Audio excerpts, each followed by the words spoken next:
Osoo addunyaan hin dammaqin dura tarkaanfii jalqabaa dukkanaa fi ifni itti wal jijjiiran. Dhaamsa abdii fi hawwii haaraa guduunfatee caayaa aduu ganamaa keessatti bareedee barreeffame. Inni ifa bariiti. Maqaan isaas baay'ee bareedaadha. Bariin kun nu bari'aa jirti fakkaatti. Barii itti fuftu akka taatuun hawwii qaba. Har'a nutis walitti dhufnee ifa barii haaraa kana keessatti waa'ee keenyaa ni dubbanna.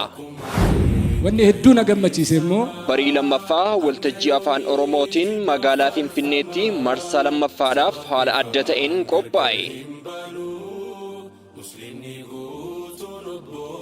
Gurraandhala 8 bara 2017 waaree booda sa'aa 7 irraa eegalee galma giddugala aadaa Oromoo istaadiyeemii Finfinnee fuulduratti argamutti bakka hooggantoonni, du'aatonnii fi namoonni bebeekamoon garaagaraa argamanitti haala si'ataa fi ho'aa ta'een ni geggeeffama.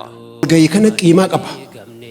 Fuula keessan arguu kanaaf tokkummaa kanatu waan guddaa. Maarri hawaasni keenya Finfinnee fi kutaalee biyyattii garaagaraa keessatti argamtan sagantaa kanarratti affeeramtanii jirtu.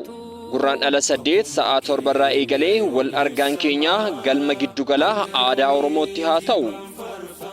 Waltajjii barii lammaffaa. Gargar hin baanu musliimni guutuun obbolummaa.